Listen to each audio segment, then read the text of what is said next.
From ABC News, I'm Michelle Franzen.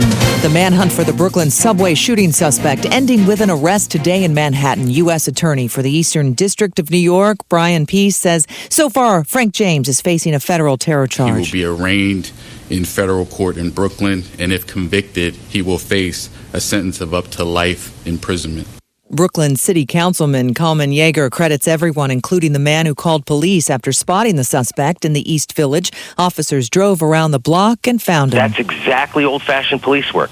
Cops got a tip, they followed up on the tip, and this was all done within a matter of minutes. The police work continues into a motive. Investigators are looking into James's background, including social media posts, a trail of purchases, including the gun police say was used when he shot 10 people on the subway train. Police say it was purchased legally in Ohio in 2011. A new report shows there are, quote, clear patterns of war crimes committed by Russian forces in Ukraine. The Organization for Security and Cooperation looked at incidents from the beginning of the invasion 7 weeks ago up until April 1st, including attacks in the southern city of Mariupol, where Children's Hospital and Maternity Center was shelled. ABC's Marcus Moore is in the western city of Lviv. There have been reports that Russian forces have tortured Ukrainian prisoners, soldiers who have been taken captive. And something else from this report that's interesting is that it highlights war crimes, they say, on both sides, both on the part of the Russians and the Ukrainians. But the report also says that the violations committed by the Russian Federation, however, are far larger in nature and in scale. If you're traveling, you'll need a mask. The TSA has extended the mask mandate until May 3rd on planes and airports and other public transportation. The CDC says it's monitoring the uptick in new COVID cases up in 27 states. You're listening to ABC News.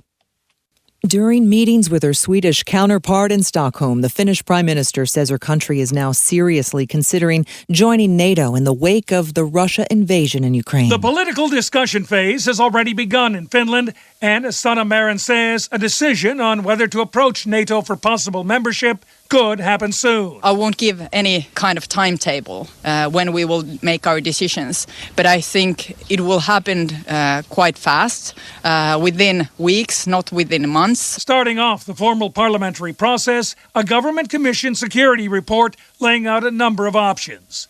Tom Rivers, ABC News, at the Foreign Desk. Some startling numbers about the world's biggest online retailer and workplace injuries. In the year since Amazon pledged to become the Earth's safest place to work, the serious injury rate at the company's American warehouses rose 15%.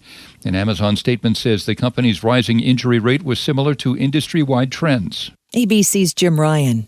Jared Whipple, a Connecticut mechanic, found some paintings in the trash. It turns out they're works from abstract artist Francis Hines. Active in the 1970s and 80s, Whipple is now working with a Manhattan gallery to exhibit and sell the never-before-seen works. The total for the collection, over $1 million. Francis Hines died in 2016 at the age of 96. This is ABC News.